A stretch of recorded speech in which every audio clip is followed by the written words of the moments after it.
I know we're doing scripts again because it is fun. Yep. It's a fun thing to do. And I had a lot of fun on the last one. I think we're gonna have a lot of fun on this one. Some goofs and hefts and jeffs up top, though. Here's my concern: is I have been pitching for a long time that we read scripts that I have written that are slash fiction that incorporate us into some of our most loved fictional things. Right. Okay, yeah. And I sent Chuck a couple of the scripts. You loved them. Oh, I thought they were great. Yeah, you wrote back to me how many. The squirt emoji. Yeah. You rated them by squirts, Yeah. and I think they both got 5 squirts. It was weird, too, because I was doing it out of 5. Well, I was doing it out of 4. That was my original thing. And then everyone got 5. That's pretty cool. It's great. So these are 5 out of 4 squirts. Yeah. Scripts. And I sent them to Brad. Brad said he read the first page of the first one and then deleted them Yes. and won't read further. 0 puffs of dust. See, that's what bums me out, though, because I think if you had read further, they're very complimentary to you. That's all I'll say about it. They're very complimentary to you. Chuck plus Captain Crunch plus the Soggies. Yeah. It was just a lot in one page. But he saves everybody from the Soggies. Yes. By making Captain Crunch soggy. Yeah, but that's the irony. Are you familiar with the hero's journey? Never heard of it. Well, where by the end they are back at where they started, but they have changed. That's what was going on. Chuck learned. I don't want to spoil it, but Chuck learned. Right. Spoiler alert! If you do get my book, that is available on Amazon. It is a self-released, e-reader, but it won't work on any Kindles. A lot of typos. Only Kobe's. Right. Is that what they're called? Kobo. Kobo. I think. Kobo. Yeah. Self-release, emphasis on release. Yeah. And self. And self. Yes. That is important. The hyphen between them. Yeah. But Chuck learns that he can use his lecherousness, his lecherosity. There's a lot of different ways you say it. I like in the script. lecherosity. Yeah. It's like virtuosity. Yeah. Remember that insane movie where it was weird bug guns and Yes. shit? Oh, yeah. That was delightful. But you learn how to use that lecherosity-ism to create good in the world. Yeah. I think so. Yeah.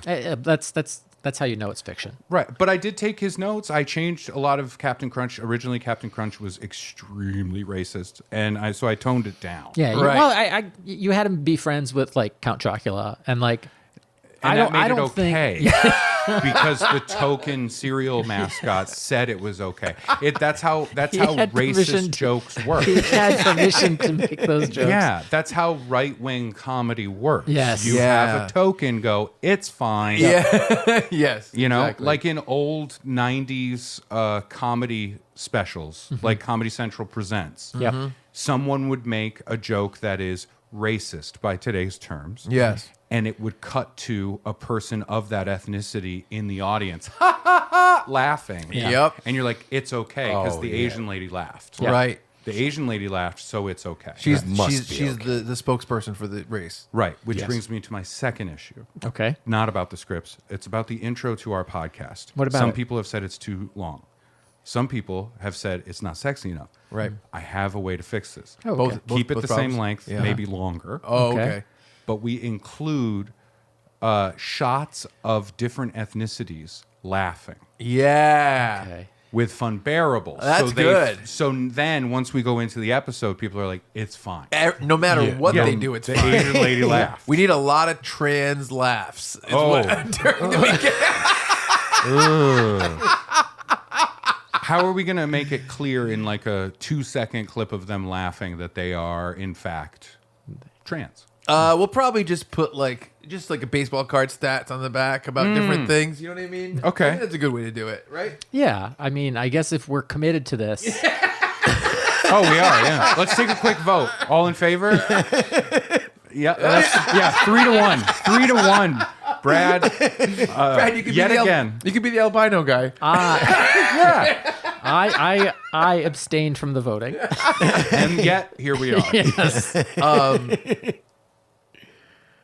Yes. Hello and welcome to another episode of Funbearable. I am Brad Rohr. I am Ray. See, they were laughing. Harrington. And I am Chuck. Check the stats. Stay it. We are joined once again by our, as Ray called him, invisible member. Invisible fourth member. Invisible member sounds different. That sounds very different. That's my excuse a lot of times. The first time I have sex with someone. It's invisible. Are you familiar with Kevin Bacon?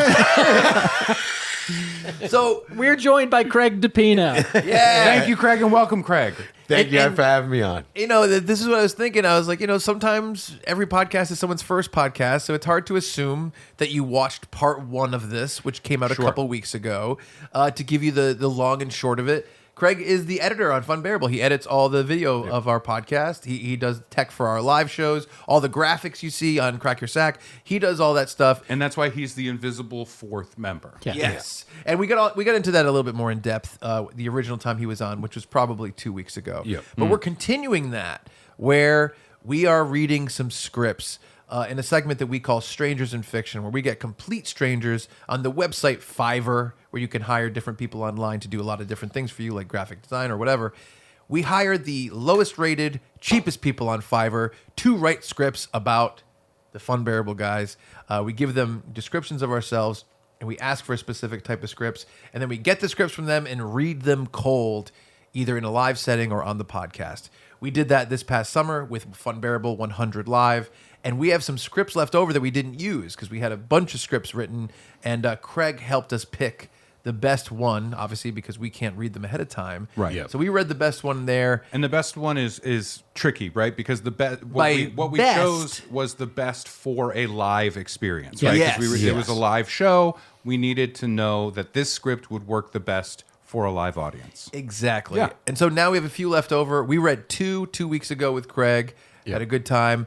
Now we have one more script from Fiverr and then a bonus script that we're going to read. And we're going to set that up when we do that. Yeah. Yeah. But yeah, so we're going through it. I hate to say it. Should we read the descriptions of the characters I think again? we already read them. If you want to hear the descriptions, I think it's very simple. What you do is look on the device that you're listening to this episode on and scroll up probably 2 episodes, and then that'll be there. Yeah. And you could listen to that one, and that reads off the descriptions, right? How about this? We'll call the first episode Strangers in Fiction Part 1, and we'll call this episode Strangers in Fiction Part 2. Yeah. So just listen to Strangers in Fiction Part 1. Exactly. And you'll hear the descriptions that we fed out to these writers that they are now kind of mirroring back to us in their scripts. And they were, they were just goofy little descriptions of each other. To accurate, but exaggerated. accurate to a degree, Yeah. depending on who it was about. But one of the things, Brad likes to throw in a few curveballs. Yep. So he threw in that I was a compulsive gambler, which is not true. No. And he's threw in that Ray loves Applebee's, which is not Yeah, true. and so we've had countless scripts involving gambling. And Applebee's. Yeah, a couple of Applebee's. Couple yeah, Applebee's. but nothing at the Applebee's. Interestingly enough. Yes, Nothing yes. at the I think at the Applebee's. 100th episode, though, I think the original one we read, Yeah. I think there was a scene Yes, at Applebee's. yes, there was. Oh, okay. Oh, that's fair. I think must have maybe it blacked ended out. there or something like Yeah. that. Could have been at Ruby Tuesdays. Yeah. But this is the final script that we got that was written for a 100th episode live show, which we had pitched. We said, "Can you please write us an action blockbuster, a Yeah, it was summer summertime, action yeah. blockbuster?" And so this is the final one from those Fiverr sessions, and then we have another script that was written by someone in this very room. Could be Dun dun dun. And Now, you're gonna find out why and who Yeah. when that happens. now the last script we read Yeah. on the previous episode was the heist. Yes. Yeah. Yeah. I'm excited because this one is titled High Stake Heist. It's got to be. And high stake Higher. is one word, which Yeah. is incorrect. I will say too, Here we go. Here we go. heist said to be continued. Yeah, maybe Is this it a possibility? Maybe this is it. These two people on Fiverr who have no way of knowing each other Yeah. wrote a sequel. They went Probably with the not. Fast and Furious titling. Right? All right. So the second one is High Stake Heist. Yep. There's a lot on the Third line. one is really High Stake Heist. Oh yeah. Oh yeah. Now Heist- check out this second page. High Ready for it? stake. This is one where the guy printed it for me, and so I didn't cut out the extraneous sheets. It says address, phone, and email. Thank you very much, sir. I don't have that page. So Craig really? will be. You might have been the one I printed correctly. Oh, thank you. Oh, there you go. Craig will be reading stage directions and narration, and then if we have other characters come up besides the three of us, maybe Craig does those voices, or we figure it out as we go. But high stake heist. Let's do it, buddy. All right. And also, Craig has his own podcast called Needless to Say. Oh, by the way, this. Yeah. But we plugged it at the end of the last episode, and we were like, let's plug it at the beginning of this one, and then Yeah. we totally spaced again because we want to get into the meat. Yeah. But Craig has a great podcast, also based in Rhode Island, called Needless to Say Podcast. It's a comedy podcast. It's a hang podcast. I've been on. Ray's been on. Has Brad been on? He has, right? Brad has been on, yeah. And it's a lot of fun. They do some scripted stuff as well, and I heavily recommend you check them out. You guys have social media channels on Instagram, Facebook, Twitter. It's Needless to Say Podcast on Facebook, Needless to Say Podcast on Instagram, and NTS_pod on Twitter, X. Yep. And also they're Yeah. on every streaming platform. Oh, and Yes. my buddy Rupert, I actually told him to contact you about coming on. He wants to come on your podcast. Oh, perfect. Who has been I'd love to have guest Rupert on on. ours. He works Yeah. with Tell 'em Steve Dave with us, so Yep. he's a great dude. Awesome, yeah. I'd love to have Rupert on. Yeah. But are we ready for this high stakes We're ready for a heist? high stake heist. I think I just had a little bit of humble pie served to me because I just read the first line. All right. And as always, we haven't read these, Yep. and we refuse to read ahead. Yeah, We're gonna read we whatever's make there. a pact. Do not read ahead. Right. Not read I ahead. read the interior. Sure, that makes and, sense. And so yeah, Perfect. Yeah, I get it. egg on my face. Fade in. Interior. Applebee's night. The cozy yet lively atmosphere of an Applebee's restaurant is filled with chatter and the clinking of glasses. Did you write this, Ray? This is what I think is so funny. Like it's funny to me that we talked a little bit about this last time, where Brad throws these rando things in, right? Yes. Just at the tail end of his description. You know, he did Applebee's for me a few years ago, and he's done Compulsive Gambler for you. The funny thing is, like, those are just afterthought toss-ins, Yeah. and they have become fucking cruxes for these. They have become the core thing on Yep. which all of these things balance. Yeah. And it's maddening to me. Yeah. It drives me crazy. Yeah. I love it, but yeah. I do think it is fun, and we have decided to rewrite the descriptions because they're a little outdated. Yeah. And maybe a little bit of wild card goes back to Brad next time. Yeah. Maybe that's an interesting way to go. Somebody's going to like TGI Friday. No. Compulsive murderer. These scripts are really affected by that. All right. Neon signs advertise the latest deals, and the smell of fried food wafts through the air. At a corner booth, three friends are seated, each an embodiment of their unique quirks. I already like this a lot. I already think it's going to go in a good direction. yeah. Chuck, 39, stylish haircut, full of himself, is animatedly talking, his eyes wide with excitement. He wears a Teenage Mutant Ninja Turtles t-shirt under a leather jacket, and his hair is impeccably styled. Sounds pretty cool to me. That's all I'm going to say. That's what I mean. I think the phrase stylish, Well, the paragraph starts with stylish haircut and, And ends ends with with styled. impeccably styled. Yeah. Well, I'm kind of the Uncle Jesse of the group, I think. Yep. All right. Olsen twins. I was thinking Dukes of Hazzard. I mean, to be fair, we are kind of the Olsen twins, in which there was a countdown clock to when people could fuck us. My Your clock clock broke. was going up.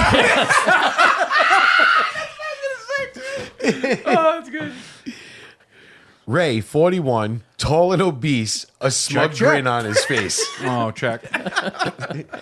leans back in the booth, rolling his eyes. He's Everybody, yeah, that's the only thing people can write. What's that big fat guy do? He rolls his eyes. He's dressed in a well-worn comedy club t-shirt and jeans. Clearly the wise one among them.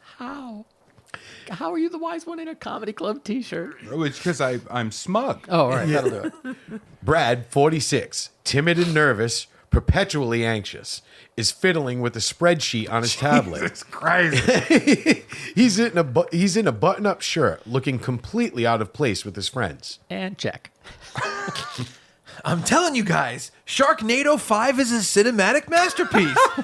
The way they use sharks as a metaphor for how dumb we all are for watching it. Chuck laughs his loud, off-putting laugh, echoing through the restaurant. Nearby diners glance over, annoyed. Maybe we should keep it down a bit, guys. People are staring. Real quick, did this person follow us? Yeah. and like put a tape recorder on the table? Well, it's funny because although our descriptions are fairly short, the idea of me arguing that a bad movie is good and that this is a metaphor for this is really accurate. Yes. You know what I Yeah, mean? yeah, yeah. Which is really funny. And the people off put by you. Yes. So stupid. Chuck waves off Brad's concern. Come on, Brad, live a little. This is Applebee's. The land of fun and fried food. Ray Oh, rolls man. his eyes dramatically. The only thing more depressing than your movie taste is the fact that we're at Applebee's again. Oh no, they gave me your Applebee's thing. Yeah. Yes. I remember this clearly. Oh, come on. Sometimes the universe works out. Wait. Oh, it's me? Yeah. Yep. No, I just said it. I said land of fried foods. No, I said the only thing more depressing. Remember? Oh, sorry, my bad. Oh my God. You love it here, Ray. Admit it. A waitress, mid-20s, friendly, approaches with the tray of drinks. She sets them down with a practiced smile. Brad should be the waitress. Here you go, guys. 2 beers and a Diet Coke. Thanks. The waitress walks away, and Chuck takes a big gulp of his beer, smacking his lips in satisfaction. Oh God, that baby has a beer. Oh, sorry, audio only listeners. Anyway, I was thinking, we need to spice things up. I've got this crazy idea. I like the idea that I'm just like, we just Gotta spice it up. I mean, we're in the land of fun and fried foods, but we gotta spice. We need some zazz. I love the idea of coming up with an insane idea just to spice things up. I like that there was a full description of the waitress who just walked away. By the way, my girlfriend Natalie worked at Applebee's. Hey, there you go. So this is my response to your crazy idea. Oh boy, here we go. What is it this time? Shark wrestling? Chuck leans in, his voice dropped to a conspiratorial whisper. Whiplash, right? Yeah. How about robbing an underground casino? I like the idea that I want to rob a casino just to spice things up. spice things up. I like how it's like, what, shark wrestling? And you're like, how about we rob an underground casino? Yeah. Because you lean in and you're like your voice dropping to a conspiratorial whisper, right? So you're like, it's the land of fun. What if we rob an underground casino? I'm like, we're all at Applebee's. Let's have a heist. Oh boy, all the fried foods are so what if we fake our deaths? Cash in on some social security. The 2 words I did not expect to see in this were conspiratorial whisper. I did not expect that from these scripts. That's my bowling league. All right. Brad nearly chokes on his Diet Coke, coughing violently. Ray's eyes widen, and he chuckles, shaking his head. Too spicy again, Brad? You can't be serious, Chuck. I am. I'm supposed to be dead serious. Yeah. I am. Think about it. High stakes, big money, and we and we get to live a little. Besides, with my brains, with my brains, Ray's brawn and Brad's Bradness, we can pull it off. That's pretty funny. That's pretty good. Yeah. Brad looks terrified, his face pale. I don't think this is a good idea, guys. I mean, robbing a casino? That's illegal. Only if we get caught. Come on, Brad. Where's your sense of adventure? Ray sighs, taking a sip of his beer. I can't believe I'm saying this, but I'm in. Only like you convinced me with what you said. Only because watching you fail might actually be entertaining, which is not good because then I would be failing as well. I was gonna say. Ray. I'm stammering and I just say Ray's name. Relax, Brad. It'll be fun. Besides, what could go wrong? What could go wrong? Robbing an underground casino. Hold on. Chuck, you said you had a fun idea to spice things up. Let me take a big drink while you tell me. Chuck raises his beer, a mischievous gleam in his eyes. That's the spirit. To our next big adventure. Huzzah! Reluctantly, Brad raises his Diet Coke, and Ray joins in with a smirk. You actually have a Diet Coke? It's a Diet Pepsi. Sorry. That's funny. Wait, we got to Oh, do it. we have to do it and I'll say it together. Clinking our glasses. To adventure! The camera. Sir, this is an Applebee's. And you just did like a children's adventure time thing. I'm so sorry. No happiness is allowed here. Yeah. Yeah. The camera pulls back, showing the three friends in their booth, each lost in their own thoughts about the crazy plan ahead. Interior, Chuck's apartment. By the way, that night. waitress never came back. Full description. Terrible service. Just everything. I know. I thought it was supposed to be horny. You got to get her SAG benefits, so she's got to have multiple lines. I thought Chuck was going to, Me too. objectify. Me Yeah. too. That's what I thought. Interior, Chuck's apartment, night. Chuck's apartment is a chaotic mix of collectibles and clutter. Action figures line the shelves, movie posters cover the walls, and a large TV dominates the living room. A Teenage Mutant Ninja Turtles poster hangs prominently above the couch. I just real quick, that's essentially your living room. Yeah, that's not bad. Yeah. Chuck, still in his leather jacket and Teenage Mutant Ninja Turtles shirt, paces excitedly around the room. Ray sits on the couch, looking skeptical, while Brad hovers near the doorway, clutching his tablet nervously. All right, guys. Welcome to the war room. This is where we plan our heist. Ray rolls his eyes, looking around at the cluttered room. War room? More like a nerd cave. Chuck ignores the comment and pulls out a large piece of paper, spreading it out on the coffee table. It's a crude hand-drawn map of the casino layout. With crayon. Are you sure about this, Chuck? I mean, what if we get caught? We won't get caught, Brad. Not if we stick to the plan. And what exactly is the plan? Oh, fearless leader. Chuck points to the map, tapping various points with enthusiasm. Okay, listen up. The casino has 3 main sections: the gaming floor, the security room, and the vault. Brad, you're our tech guy. You handle the security systems. Ray, you're the muscle. You'll deal with any interruptions. And me, I'll be the mastermind, coordinating everything. Brad looks at the map, his hand shaking. But I've never hacked a security system before. Well, what if I mess up? You won't mess up, Brad. I believe in you. And besides, I've got a guy who can give you a crash course. A guy? What kind of guy? A tech guy. He owes me a favor. He'll teach Brad everything he needs to know. Hey, I'm Dale. I'm the tech guy. I work at Geek Squad at Best Buy. I want to know why he owes me a favor. Well, one time Chuck came in to the Best Buy because his computer had too many viruses on it from, and so I cleared it out. And Hey, Dale, what do you know about hacking a security system? Oh. Is that Linux? I know this. Yeah. Oh, yeah. Brad looks slightly relieved, but still nervous. Okay, but what about the guards? There will be guards, right? Yeah. That's where Ray comes in. Ray, you'll need to create a distraction big enough to draw the guards away from the vault. Once they're out of the way, we make our move. Ray cracks his knuckles, a hint of a smile on his face. All right, I can handle that. But what about the loot? How do we get it out without anyone noticing? Chuck grins, pulls out a large duffel bag from under the coffee table. We'll use this. It's got a false bottom. We stash the cash in there, cover it up with some clothes, and walk right out the front door. How much money are we robbing? That it's like it can go in the bottom One of a duffel duffel bag, like one layer, presumably, of money. Yeah. Brad looks at the duffel bag, then at Chuck.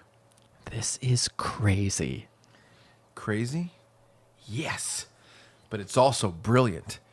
We're going to pull off the heist of the century, and no one will see it coming. Oh no, they got $10,000. Yes.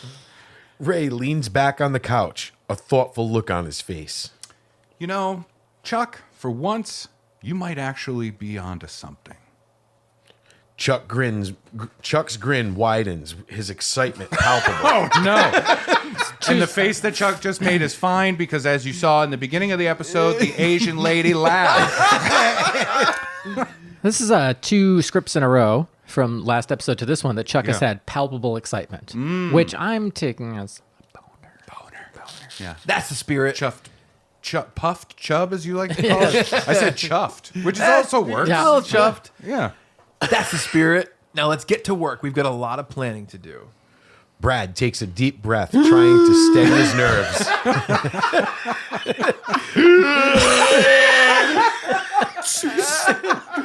While Ray cracks his knuckles again, ready for action. My hands hurt. cracking those knuckles like they're Angie's gun. But I'm obese. Chuck continues to outline the plan, his confidence infectious. Yeah, that's not his confidence. It's infectious. Interior, abandoned warehouse day. The warehouse is dimly lit, filled with shadows and the occasional drip of water. Piles of old crates and dusty machinery line the walls, creating a makeshift meeting space for Chuck, Ray, and Brad. Chuck has spread out a detailed blueprint of the casino on a rickety table, illuminated by a single flickering light bulb overhead. Ray stands near a stack of crates, his arms folded skeptically while Brad nervously adjusts his glasses, clutching a still on my forehead. laptop close to his chest. All right, I went from a tablet to a laptop. Yeah, you got to open it, bud. But All right, gentlemen, welcome to our makeshift command center. This is where we finalize our plan of attack. Oh man, we're still planning. But we're in a warehouse. We move now. from location to location and plan. All right, let's plan more. I'm leaning against a crate. Shouldn't we be scouting the casino instead of hiding out in this dump? Relax, Ray. Scouting is for rookies. We've got everything we need right here. Brad looks around nervously, his eyes darting between Chuck and the blueprint. what if something goes wrong? What if we get caught? Chuck slaps Brad on the back, a wide grin on his face. Brad, my man. Brad, my man. You gotta start thinking positive. We're professionals, remember? Oh, yeah, professionals who are planning a heist in an abandoned warehouse. Chuck ignores Ray's sarcasm and points to the blueprint. Okay, let's go over the plan one more time. Brad, you're up first. Yeah. Walk us through the security systems. Brad takes a deep Your breath. idea was to have Brad do all of this. He's like, I'm not a tech guy. I I've don't never know how done to this. hack. Yeah. I'm like, all right, Brad, what's our plan for robbing an underground casino? Didn't you say you were going to let me talk to a tech guy who owed you a favor? That fell through, buddy. I showed you how to torrent one time. Brad takes a deep breath and opens his laptop, tapping away nervously. Okay, so the casino has state-of-the-art security cameras with motions. You Googled casino blueprint. The idea, it is funny, the idea of being like, you're the tech guy. Figure it out. You're like, I don't know. Yeah. He's just such a pussy that he's like, okay. Like you open the laptop and you're pointing at stuff, but it shows the screen. It's the website of the casino. And you're just going through photos. As you can see, the bathrooms are pretty nice in the hotel rooms. Now, I don't know if this woman is going to be there making the bed. If she is, we need a distract. Now, the king-size red rooms do not allow smoking. Now, it's important to remember the pool closes at 10. You need a room key to access it at all times. All times. All right, so the casino has state-of-the-art security cameras with motion sensors at key points. There are also security guards stationed near the vault entrance and throughout the gaming floor. Fascinating. So how do we get past all of that? Simple. Brad will hack into the security system and disable the cameras and alarms. Ray, you'll create a distraction to keep the guards busy while we make our move. We already did it. This is our second time through the planning. I like the sound of that again. But what if I can't hack into the system? What if I freeze up? Now you're putting a hand on his shoulder. You won't freeze up, Brad. We've been over this. You've got the skills. And remember, I'll be there with you, guiding you every step of the way. Ray rolls his eyes but nods in agreement. You guys ever get weird eye headaches? I roll them so much. Fine. Let's say Brad somehow manages to pull it off. What's next? Once Brad disables the alarms, we move in. I'll head straight to the high-stakes poker room to create a diversion. Ray, you cause chaos at the bar. God. To draw the guards away from the vault. Oh, I can definitely cause chaos. And what about me?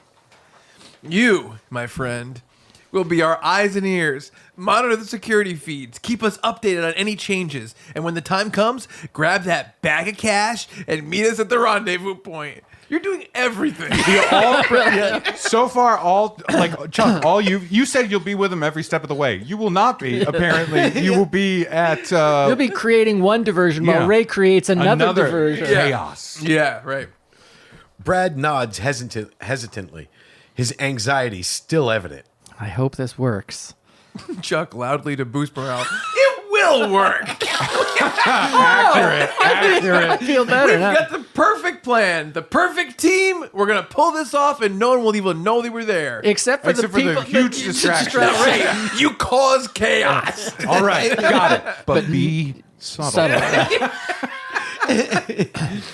The warehouse echoes with Chuck's enthusiasm, but Brad and Ray exchange a skeptical glance. He was hoping. Chuck claps his hands together, turning back to the blueprint. All right, let's get to work.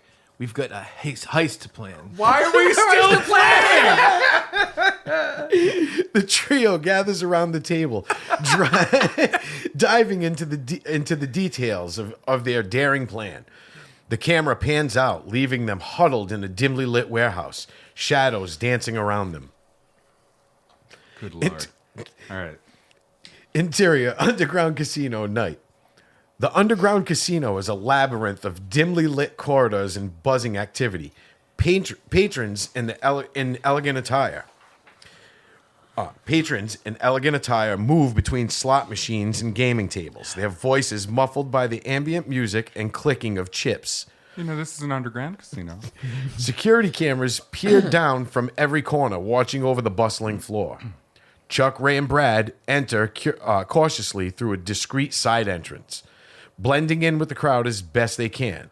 Chuck adjusts his leather jacket nervously, while Ray confidently straightens his tie.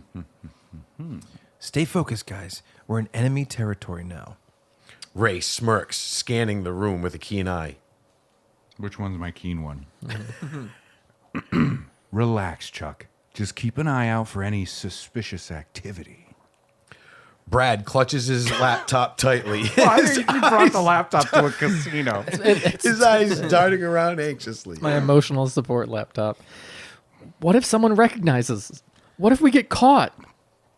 Chuck puts a reassuring hand on Jesus Brad's Christ. shoulder. It's every time. We won't get caught, Brad. We've planned this down to the last detail. We have done a lot of planning. There has been an awful lot of planning. Well, the planning's been focused on 3 steps. But there's and been we a just lot of keep it. doing Yeah. it. There's been a lot of vague planning. Yes. Yeah.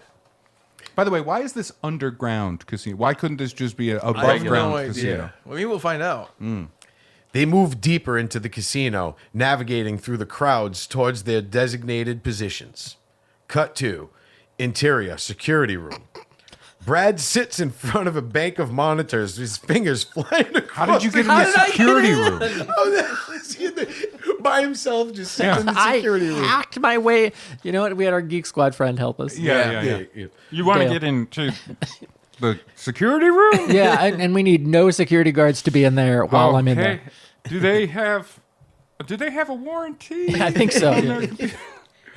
Brad sits in front of bank of monitors. His fingers flying across the keyboard as he hacks into the casino's security system. He bypasses alarms and disables cameras with precision, sweat beating on his forehead. You would think if you're in the security room, you don't even have to hack. Right. You would You think. just them use off. the computer that's there. Yeah. Yeah. You're in the room. Come on. Almost there. Oh, you're masturbating? Which, to be fair, I said almost there in a different previous script. Oh, yeah. Yeah. The security feeds flickering, then go dark, replaced by looping footage of empty corridors. Brad lets out a shaky breath, wiping his brow in relief. Got it. Interior, high stakes poker room. Chuck strides confidently into the poker room, his demeanor suave and self assured. He flashes a fake ID badge to a skeptical pit boss and saunters towards a table of high rolling gamblers. Charmingly, I have to say this. Gentlemen, mind if I join you? The gamblers eye Chuck wearily, but one gestures to an empty chair with a nod. Sure. Take your seat. Chuck joins Ray the is game. a random gambler. Sorry, go ahead, say that again. Chuck joins the game, his focus alternating between the cards and the chaos he knows Ray is about to create. Cut to interior, main gaming floor. Ray moves through the crowd with his practiced ease. The obese one. Excuse me. His eyes scanning for perfect opportunity. He spots a well-dressed couple at the bar, engrossed in a heated argument. Oh, you're going to go home with them. Perfect. Ray sidles up to the bar, injecting himself into the argument with theatrical flair.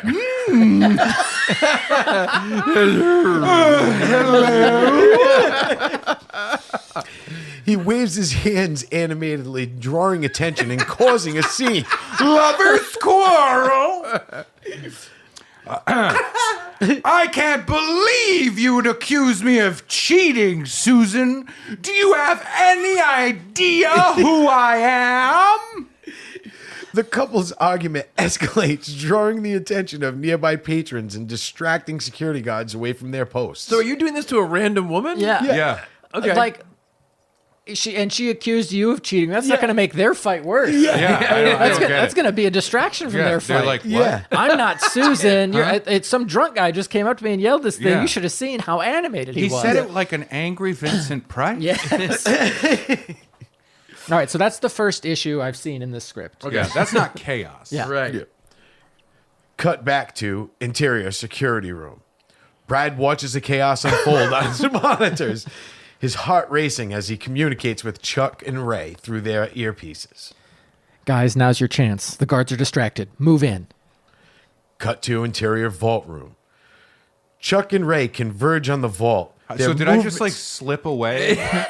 Yeah, you caused chaos, and everyone was attracted to that, and somehow you got away from the chaos, and, And they're my still... chaos, causing the chaos wasn't to like make their fight louder. Like, oh, Susan, I didn't realize you were here. We have had sex before, Yep. so Yeah. they would fight more or something like that. Nope. It's the chaos was me sliding in. Dramatically, theatrically waving my arms, going, "How dare you accuse me of cheating!" Right. And then I just turn around and walk away. Yeah, well, I mean, it's better than Chuck's distraction of saying, "Gentlemen, do you mind if I gamble with you?" And the gamblers are like, "Okay, all right." We're in a casino. Chuck and Ray converge in the vault, their movements swift and calculated. Chuck expertly disables the vault's electronic lock while Ray stands guard, eyeing the corridor for any approaching security. Hurry up, Chuck. We don't have much time. Chuck works quickly, the tension palpable as he cracks the final code. With the soft beep, the vault door swings open, revealing stacks of cash and valuables inside. Thank God you have that duffel bag. Yeah, with a false bottom in case they check it. Jackpot. Duffel bag's this big, the guy opens it, it's like, oh, it's nothing in it. Yeah, it's just empty. Clink, clink, clink, Yeah. clink, clink. Chuck and Ray stuff the duffel bag with cash, their hands moving with practiced efficiency. Cut 2. Interior, main gaming 17, floor. 18, 19, $20. Let's go. I don't see why I have to get $6 and each of you guys get $7. You got to stay in the security room. Meanwhile, chaos erupts as security guards rushed past Ray towards the commotion at the bar. Ray smirks, satisfied with the diversion's success. Mission accomplished. How did you do this? Listen, It's like you threw your voice, but it's I crazy. am like Face in the A-Team. You send me in, and I can cause that distraction. Yep. You know what I mean? Yep. By simply going, how dare you accuse me of cheating? Good day! And then I just drift away, yeah. Who was that man? Where's my car? Cut to interior security room. Brad watches nervously as Chuck and Ray emerge from the vault room, the duffel bag slung over Chuck's shoulder. Guys, you need to get out of there right now. Security is mobilizing. Cut to exterior alleyway night. Chuck, Ray, and Brad sprint through a dark alley, their breaths coming in heavy gasps. The duffel bag clinks with every step, a tangible reminder of their daring heist. I can't believe we got all those quarters. Slot machine. It's so heavy. We did it. We actually did it. Ray grins, slapping Chuck on the back in congratulations. Hell yeah, we did. That was almost too easy. Brad looks relieved, but still anxious. Let's just hope we didn't leave any traces behind. They disappear into the shadows of the alleyway, the sound of sirens growing faint in the distance. Fade out. That's it. That's the whole thing. Oh, come on. There wasn't even any sort of like. There was no confrontation? problems. There was nothing. Yeah. Hey, when you plan as much as we do, Also, what did we leave behind? you cut back and it's my laptop. It's still plugged. That's your background of you with your cat. Hey, listen, I'm holding my ID. after that insane chaos that happened at the bar, we checked, and there's $37 missing from the vault. In quarter. In quarters. Did you find any evidence? We did find a wallet with an ID and a small note in it said best friends, and then the addresses and names of two other guys. Along with a rental slip for an abandoned warehouse downtown. And in the wallet was $38. So we're up a buck. Yeah. So funny. It's so interesting how these people decide to do these things. There was so much planning when it came to the thing. I was getting worried because we were going page. And it was planning. And then when it happens, it's like there's not enough. It's like when you watch a movie like streaming and you hit the remote and you're like, there's only 20 minutes left? Yeah, Right? exactly. Yeah. Yes. Yeah, It's exactly like that. That's funny. All right, so let's talk about this fourth script. Yeah. So what happened was, and you know what? Actually, I think I can.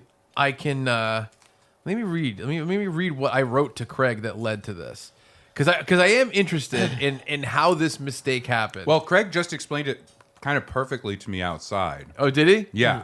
Okay. Do you want to cover it? Sure. Yeah, go ahead for it. Yeah, go ahead. So, Chuck sent me an email, yes. which he's done before about these stories, because I'll read them, go through them, I'll pick which one I think is the best for the live read at the Yeah, show. because if we check, it Then- ruins the surprise. Yeah, we need to read them cold. So Craig is our guy who picks them. Now, when Chuck sent me that email, it was a Saturday, it was midday, it was just me and my wife at home. I'm in my pool on a floaty, I'm having a few drinks. I get this email, and it doesn't help that I have ADHD, Right. like pretty bad. So I read this quick, and I kind of like scan through, and I read the first line that Chuck wrote to these people. Would you like to write us a story about? Yeah, he read the these- descriptions that you sent that Yes. you I- included. I probably included the whole email I sent Yes. to people. Oh, okay. And I read it to myself, in my brain went, I'll write a story. And so- okay. Yeah. So he thought that my email to the Fiverr people, he thought I was writing it to him, To me. and asking as you well. to write a story. Yeah. So it looked to Craig like I was going like, hey man, you want to write a script, a 14-page script about me, Brad, and Ray in an action movie? Here are the descriptions. And Craig's like, yeah. So I started doing. So the funny thing was, I started writing the story, and about a few pages in, I'm like, why would they ask me to write this story? I love the idea that you're in the process of doing it. Like, this is really odd. This is odd. So I go back and it was probably like right after the first sex scene. It's like, what have I done? So I go back and I read and that. why haven't I done this before? Look at all this chaos. As soon as I looked at the email, I'm just like, I'm such an idiot. But I was just like, I'm in it.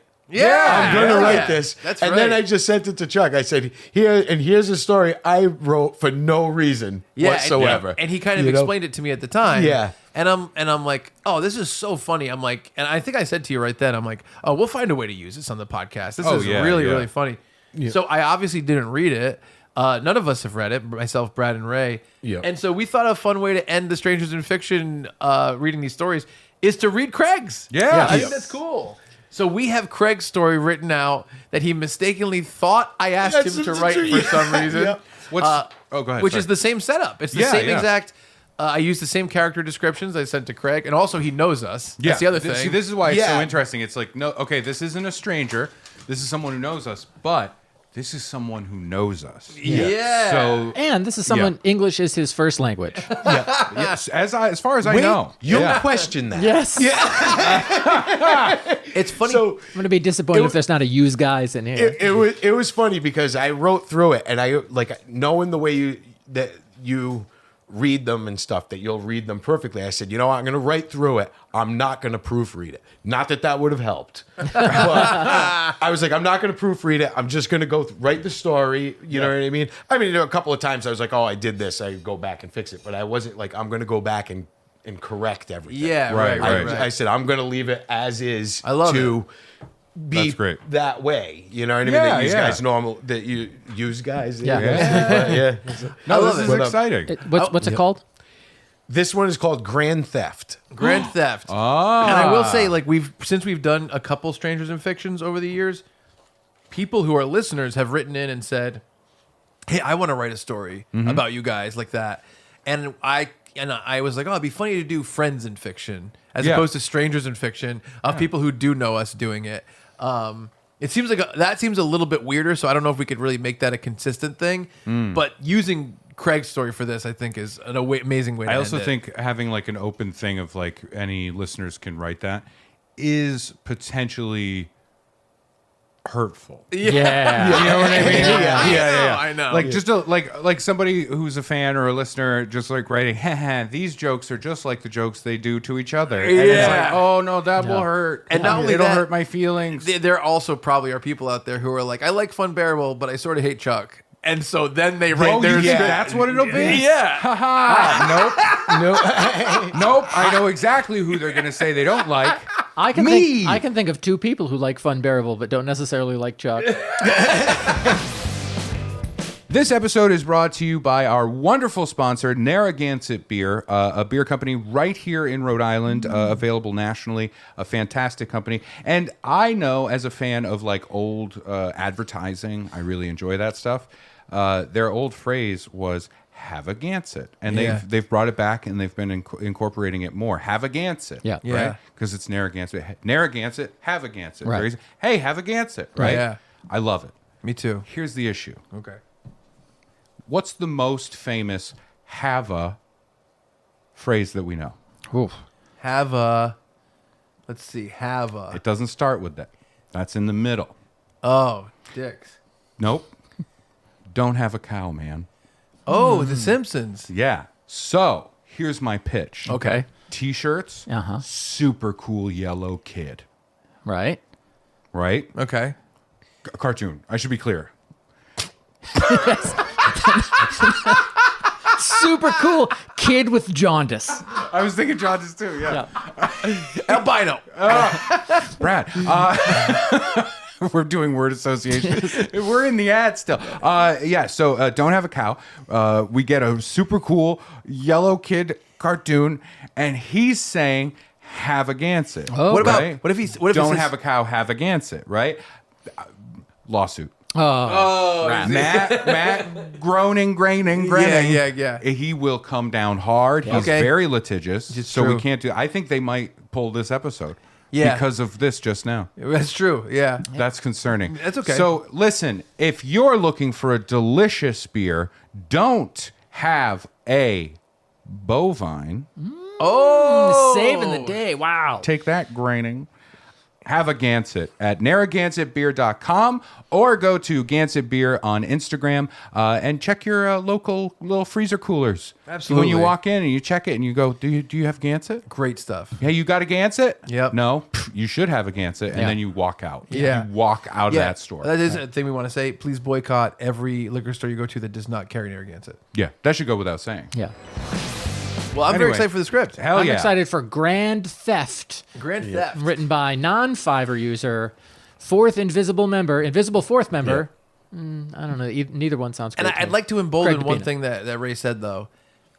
Yes, Craig got the descriptions of us, but he also knows us personally and has for a long time. Yes. So there's more here than is Yeah. limited to those descriptions, Of while course. all the other scripts are limited to that. Yeah. Which is really fun. It is fun. Yeah. And it's kind of Sorry you had to hear all that stuff. it's a little bit more. It's almost like a little bit more like I don't know what to expect because of that. Yeah. You know what I mean? Which is fun. But Craig's a great guy, so I'm very excited. But also not a screenwriter. So,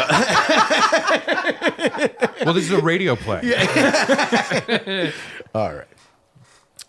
It's late evening. A car cruises down the highway. The three occupants, Chuck, Brad, and Ray, are heading to Staten Island with hopes of getting a good night's rest at Chuck's apartment before their big pitch meeting about a show idea they've come up with at the office of some TV. Well, see, I'm a terrible writer. No, you're fine. No, Some that's great. TV executives in the city. Not Staten Island, but the actual city of New York. We're off to a great start. Whimsy. Chuck is in the back seat, quietly talking on the phone. I love what you've done with your hair. You look amazing. You're gorgeous. I can't wait to get back. I can't wait to get back. Sorry. I can't wait to get back home. The things I'm gonna do to you. Okay, that's enough. Give me my phone back. Brad, and I don't want to hear this. Brad and I don't want to hear this, and I don't want those things happening with my phone. Besides, your phone has to be charged by now. His phone was charged about an hour ago. Then why the hell is he using my phone? Wait a minute. He's not. Yep. He's FaceTiming himself again. Chuck, give me my phone back now. Besides, I need to use my GPS to find a place to grab something to eat. Fine. I'm just bored back here. Brad, I'll bet you $20 the next car we see is blue. We've been in this car for 2 hours, and you already owe me $680. It's the gambling addiction. That's amazing. I think you need to chill out on this gambling thing. It's getting out of hand and becoming a problem. It's not a problem. I'm just in a rut is all. Whatever you say, buddy. Can I pause real quick? It's hilarious that you thought we wanted to write this and we're like, by the way, throw in that Chuck has a gambling addiction. And you're like, will do. Blah, blah, blah, blah. I'll just He was in the pool. Come on. Yeah. After a few miles, Ray takes an exit. The lights of a small commercial area off the highway glows in the distance. I take it you found a place to eat. Sure did. It's an Applebee's, isn't it? It was the closest place for us. We just passed 2 pizza places and a McDonald's and a couple actual restaurants. This is the 4th time this week we've been to Applebee's. Brad, do you have anything to say about this? Well, Chuck, seeing that Ray is currently the leader of the car, it's obviously his decision to make. It wouldn't be my first choice, but hey, what are you going to do? Not to go to another fucking Applebee's. Oh, come on, guys. It's a fine eating establishment. Besides, once I show them my VIP loyalty card, the service will be quick and we can get back on the road. Fine. The car parks and the guys step out and stretch their legs for a few moments before heading in and getting the best seat in the house per Ray's Applebee's VIP Right status. next to the bathroom. That's a great joke. See, guys, we've got a great table with full view of this shopping plaza parking lot. And the server is already coming over to take our order. Wow. She's hot. Ray, this was a good choice. I take back everything I said. Well, doubting my judgment was your first mistake. Also, Applebee's does only hire the best. The server approaches the table with a pad in hand, ready to take their order. Craig, you be the server. Hello, gentlemen. Mr. Harrington. So glad you could join us tonight. What can I get you? Why, hello. You know that if you were a fruit, you'd be a pineapple. Excuse me? You're like my appendix. I don't know what you do or how you work, but I feel like I should take you out. That's a bizarre. Rolling his eyes. Here we go. Oh, Jesus Christ, Chuck. Can we just let this nice woman take our order so we can get going? Right. Sorry, miss. I don't know what got into me, but I sure as hell know what I want to get into you. Chuck, you're gonna get us kicked out of here before we've even eaten. Right, sorry. Please forgive my friend. He has some control issues. It's fine. What can I get you guys? I don't see any hot dog options on the menu. Sorry, we don't serve hot dogs, but we do have some fine handcrafted burgers. Would you like one of those? No, too spicy. Brad reaches into his coat pocket and pulls out a package of hot dogs and removes 2. Would you kindly ask the cook to throw these on the grill for me, please? And I'll take a glass of tepid water. We don't normally do this, but since you're a guest of Mr. Harrington and kind of cute, we'll make an exception. The server takes the rest of their order, and they finish their meal and prepare to leave. The server slips the bill to Brad with a little wink. Thank you, miss, for another incredible dining experience. Hey, there's something written on the back of the bill. Brad turns over the bill to see a phone number with some little hearts drawn around it. It's a phone number. I mean, she must think I'm out of her league. That's great. She said you were cute, and she did hand it to you, and I'm pretty sure I saw a little wink. Well, Chuck, I think she was turned off by your ridiculous pickup lines and saw a good-looking, actual gentleman in Brad. Which do you think would be more appealing to a woman with a position in such a magnificent establishment? Brad, you should call her. Maybe I will. I hope she's a fan of American Pickers. Because I've got some junk that hasn't been touched in years. That was great. That was really great. Get some junk. Just then, the squeal of tires are heard from the parking lot. The guys see a car speeding off and quickly realize it's the car they had rented for the road trip. What the fuck? That's our car. Forget the car, the laptop with all our pitch ideas was in there. Holy shit. Someone call the police. An elderly man is heard from the corner of the room. Ray, you be the elderly man. The police aren't going to help you, mister. This area has been plagued with car theft for a long time now. And as much as I'd hate to say it, the police are in on it. What do you mean the police are in on it? Well, they get a cut from the thieves for giving them leads and turning their heads the other way. That car, sorry, but now I'm from the South. Yes. That car will be stripped down by morning. Holy shit, it's just like the 2000 riveting action films Gone in 60 Seconds, starring none other than the holy grail of acting superstars, Nicolas Cage. That movie was an intricate, convoluted, unrealistic, forgettable, overrated, and overstuffed with one-dimensional characters and a piece of shit, which I don't agree with. I love that movie. You're fucking crazy. Angelina Jolie is amazing. Gone in 60 Seconds, more like done in 60 seconds. Am I right? Guys, enough with this bickering over a 24-year-old movie. We need that laptop or we are screwed. Brad's right, and so am I. That movie sucked. Ray looks to the elderly man. How do you know so much about this car theft thing? Something's not right here. Well, you see, I used to be the sheriff of this county. When I caught on to what was happening inside my department, I contacted the FBI to sort this mess out. Apparently, the reach of these criminals extends further than just my department. The agent at the FBI gave me the runaround for a while, and when I pushed, he pushed back hard. came up with some phony Where you going? Where you going? No, come back. It's just a lot of exposition. Phony documents and gave them to the local newspaper. It forced me to resign, and I lost my pension. Wait, you're saying they even have contacts in the FBI? Yes, sir. Exactly, sir. Thank you, sir. Well, just so you know, I'm also an agent with the FBI, and I won't stand for corruption within the organization. Chuck reaches into his pocket and produces a badge and shows it to the old man. Son, that badge says female body inspector. I am talking about the real Federal Bureau of Investigation. So you're telling me there's another FBI? My God, man. It's like the WWF all over again. Chuck, let's get back on track, buddy. I don't know how high up it goes, but if you want to get your car back and take them, I'm getting further down south now, and take them down in the process, I can give y'all the information I have to help. But that's about all I can do. I'm too old for this shit.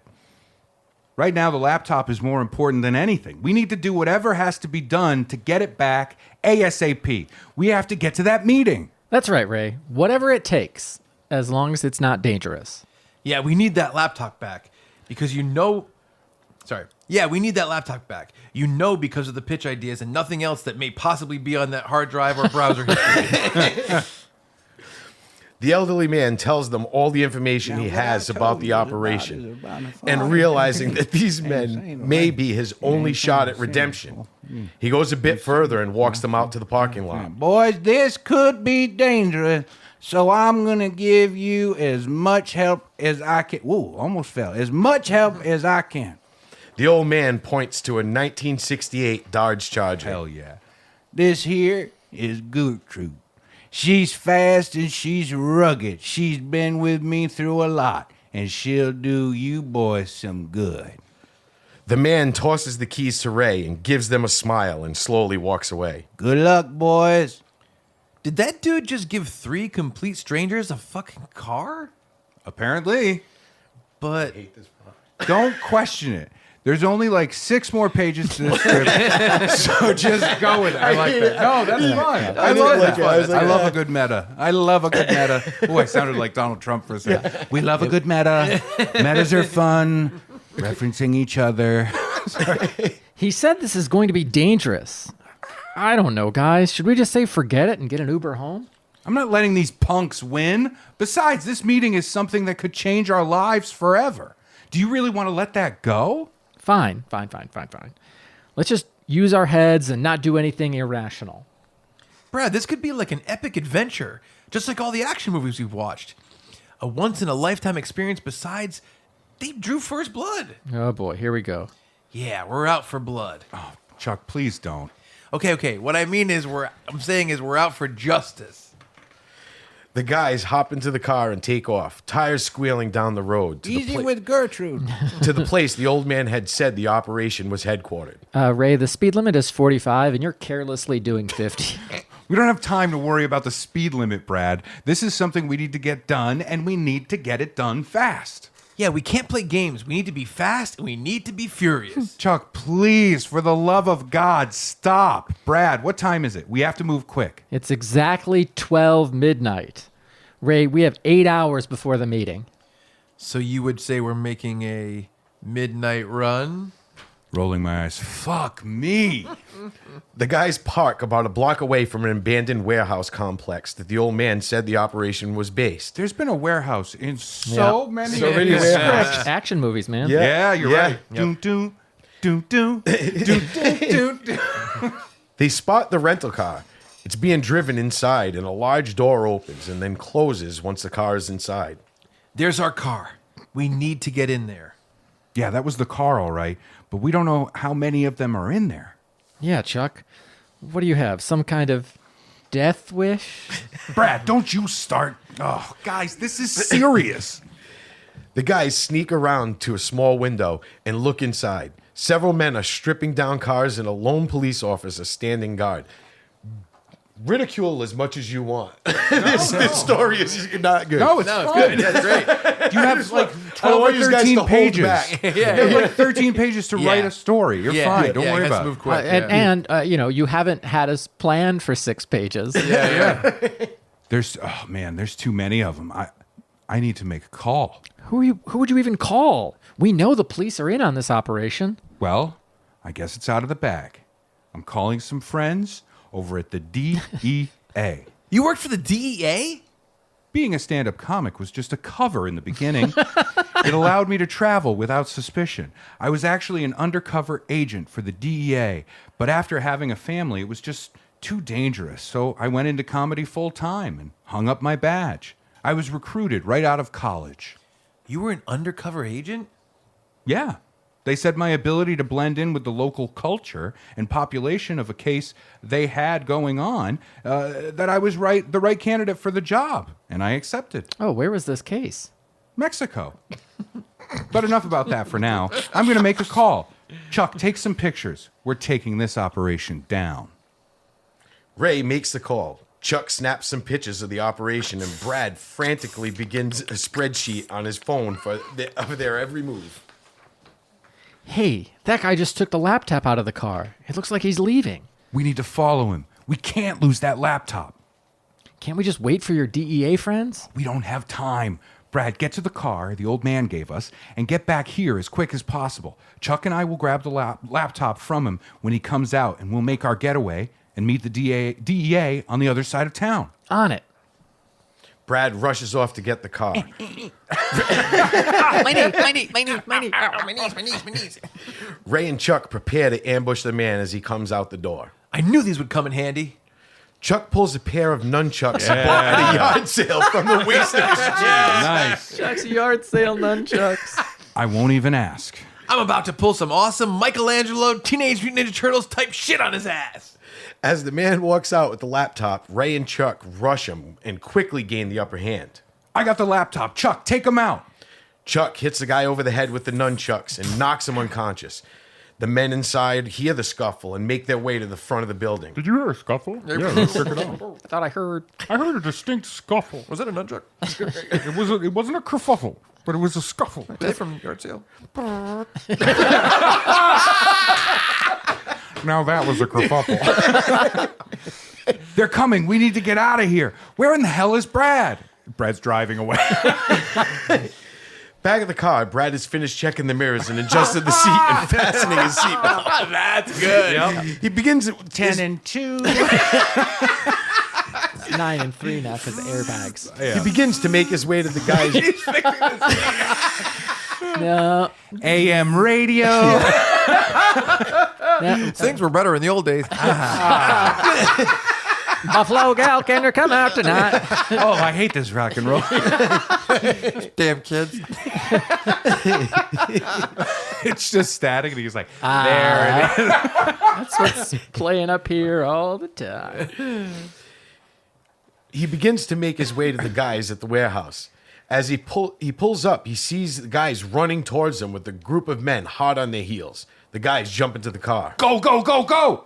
The group of men are getting closer, and gunshots are now heard whizzing by. Yet the car doesn't move. Brad, drive.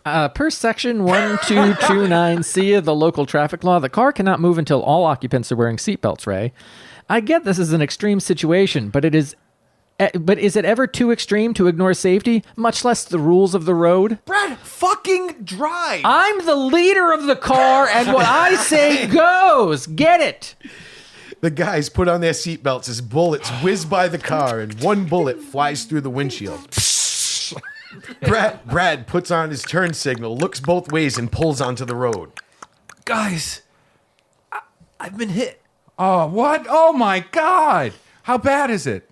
I'm not sure. Ray turns to check on Chuck and notices 3 sets of headlights coming up behind them quickly. Brad, you need to drive there following us and gaining fast. Well, the speed limit is 45, Ray, and I find that to be a little excessive for these winding roads. I'm going to write a letter to the county traffic board about that as soon as we get home. We won't get home if you keep driving like a grandma. Fine! Let's just disregard road safety and drive like lunatics! Brad pushes the pedal to the floor, and the engine screams with power. Ray, there's something I need from you. What is it, pal? My top pocket. There's something in my top pocket. Ray reaches into Chuck's pocket and pulls out a little blue pill. Is this a blue chew? Yes. Why the hell would you want a boner pill at a time like this? If I'm gonna die, I at least want to die hard. Oh, Jesus Christ! The car barrels down the road. Brad is driving like a bat out of hell. Up in the and the thieves are right on their tail. Brad, my DEA friends are only a few miles out. What do you think you can... oh, sorry. Let me take this again. Whoever wrote this... It's terrible. They didn't put in punctuation. Yeah. It's totally fine. It's totally fine. No, it's... Brad, my DEA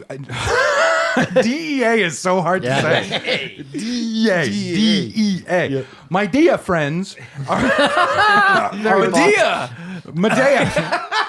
Brad, my Medea friends are only a few miles out. What do you think? Can you shake these guys or what? On it. I think I found a shortcut. Brad cuts the wheel and heads straight towards an abandoned shopping mall. He hits one of those concrete parking lot, and the car lifts onto two wheels and glides perfectly through the glass doors at the front of the mall. The first two cars chasing him match Brad's move and get through. The third car misses its mark and crashes into a fiery ball at the front of the old mall. 1 down, 2 to go. Holy shit, Brad, that was awesome. I know. The car flies through the mall, hitting old kiosks and displays. Debris flies everywhere. There's the exit. Brad reaches into his inside pocket, pulls out the rest of the pack of hot dogs, and throws them out the window and yells. Hope you enjoyed shopping with us. Come back real soon. Brad jerks the wheel, and the car is suddenly again on two wheels and blasts through the back door. It's okay. There was a guy laughing at the beginning. There's a guy laughing. Through the back doors, and glass flies everywhere. The hot dogs fly over the first car, but land just in front of the second. And the slippery, wet meat of the dogs on the tile floor is enough to send the car careening, spelled wrong, into the wall, exploding into a ball of fire. So great. The guys make their way out of the parking lot to a road that seems to be under construction. This was like a Blues Brothers. scene. Yeah. Yes, exactly. That's great. 2 down, 1 to go. Brad, wait, that sign said road closed, bridges out. Oh, now you want to follow the rules? Well, tough cookies, Buster. This shit is going down. That's his falling down line. You know what I mean? Brad pushes the pedal to the floor, and the car picks up speed and flies through the air, clearing the void in the bridge. Brad slams on the brakes and skids sideways and stares ominously at the remaining thief's car.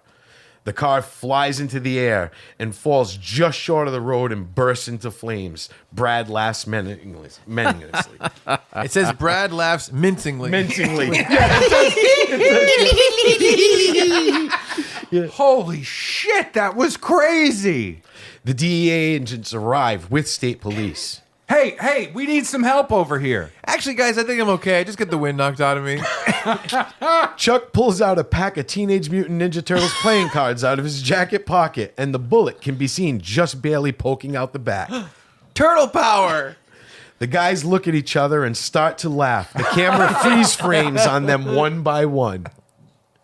The end. Oh, I love great. it. That was awesome. I love That was it. great, buddy. That was killer. I don't like that I had to waste hot dogs, but I guess if they helped save our lives. I like that the bullet was stopped by what is probably decades old gum. At least that adds up. That tracks. Yeah.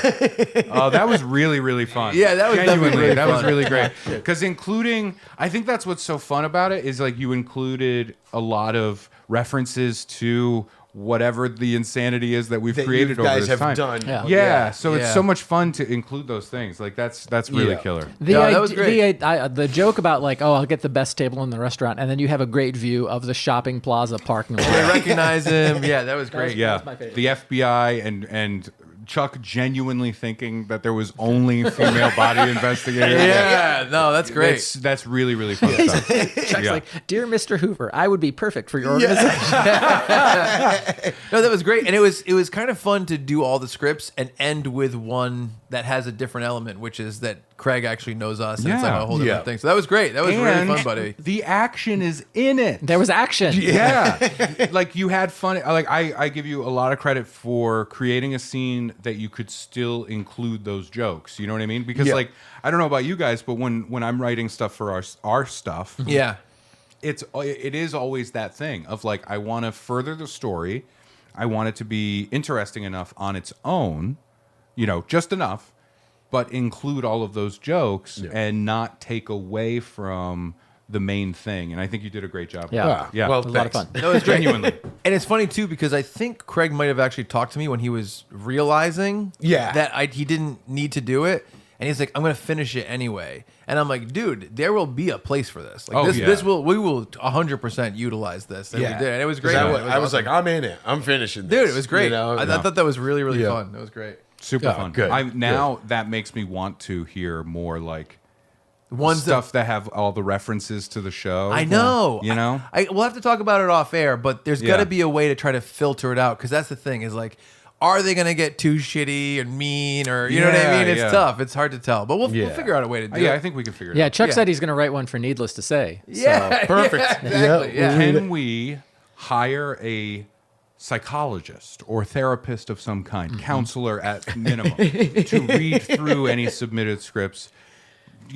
Because I think a layman might read it and go, "No, it's fine. It's not too mean." Yeah. But we need somebody with the know-how to read it and go, "This won't quietly eat away at your brainstem." Yeah. You know what I mean? This line will make Brad poke himself in the testicles with a needle. This, you know what I mean? This like that. line Ray will think of the line is, 6 months interior. from now in the shower. We'll suddenly have a bad day in 8 months because he remembered that line. Exactly. Yeah. No, that was great, man. That was very, very fun. It's a lot Yeah, of fun. good. I'm glad you guys had fun with Yeah, it. and I'm glad we finally had you on the podcast. I'm glad. Yeah, This was an awesome I'm glad day. you Yeah. had me on. I appreciate Now we it. finally have a visible member. It was great. No, I'm glad like I said, we've been planning this for a long time, so I'm glad it happened. You know what I mean? Yeah, definitely. It was a lot of fun. It was Thank you good guys. stuff. And another big thanks to Craig for being part of the team, man. Yeah, you know what I 100%. mean? No, Really- it is a I love huge, huge help. oh, without Genuinely. a doubt, without a doubt. No, Huge help. I'm glad I can help. I enjoy doing it. It's fun. Yeah, and it's You led know, to a and- bunch of. Now he works on Tuesdays and Tell 'em Steve Day projects too, Yeah. which is great. Yeah. Yeah, which is exactly. really, really fun. Yeah, That's it good. is. Yeah. And I feel bad because I'm circling back to a joke after the nice platitudes that we've given you. I'm circling back to the invisible member joke, and Yes, I will say please this. do. I've been thinking about it do. just now. If you did have an invisible penis, Yeah. It's. I'll tell you what. It's doesn't as, everybody? as good as. I'm just going to say this. Getting a bejibber would look insane. It would look insane. You just look like someone's blowing smoke rings at your waist. Well, it would just be weird because it would just be like, it would be a nice lady. Very nice. A very nice lady. Yeah. So nice. Really nice. Yeah. Really nice. But like just going like that the whole time. Yeah. No one, I don't think anyone could look good doing that. I got a few people in mind. The Air Sex World Championships. Are you guys familiar? Yes. I mean, the air sex? Yeah, air I know sex. air guitar world championship. It's like that, Take but that instead only- of guitar, yeah. Yeah. really? Yeah. Oh, I never heard of this. I know they had a regional competition in Providence within the past 5 years because they were like, we need comedians to judge it. And I'm like, that doesn't work with the Brad brand. Oh, I would love to judge I that. know you would. Air sex. I know you would. That's Wow. hilarious. Yeah. It's not for me. yeah. Not for me. Can I be would be honest with you? uncomfortable. I like the idea of comedians will judge it. I'm like, ugh, that's boring. Yeah. Because it's just people air fucking, and Yeah. you're like, Yeah. it's too on the nose. You know what I mean? It's like, what are we? How do Yeah. we make fun of that? I guess it would have to depend. Are we judging entry level people off the street, or are we judging the best in the world? Because if you're judging the best in the world, I bet it's actually like wow in some way. I'm sure I'm sure there's a mix of people who like put thought into making it creative and fun, and there are people who thrust. Yeah. Just like actual sex. Yeah, I would say the only comedians that should judge that are the comedians that hump the stool. in one of their jokes. Yeah, that's fair. If you're a stool humper, you can judge the air sex contest. Championship. I like that. That's Who fair. won it? Was it a man or a woman? I don't know. Okay. Yeah, that's a weird thing. Like I find it Just hilarious. the because idea it's of such an obscure, ridiculous thing. The invisible member is what. I don't want to sound sexist in any way, but we had women laughing at the beginning, so that's fine. Yeah, it's true. I feel like an air sex contest. I feel like you gotta separate the categories. You have to have a men's Maybe they division do. and a women's division because they're very different air sex. Yeah. A lot of Movements. perhaps a lot of air sex from a woman is you can't. There's different thrusting. I think that the women would probably be able to be more creative, right?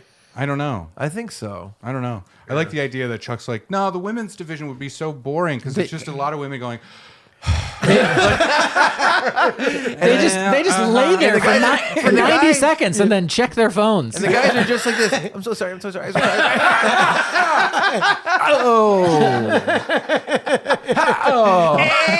And boom goes the dynamite. How was the air sex competition? It was good. It was over in like 10 minutes. How many? Not a lot of contestants. No, there was like there 95. 95 of them. Just walks on Three of the stage with their phone. contestants went to walk out and went, well, and they turned around and walked back. And they said that was their performance. Yeah. That's She just hilarious. walks out there. She's like, oh, it happens to all the guys. And turns around and walks away.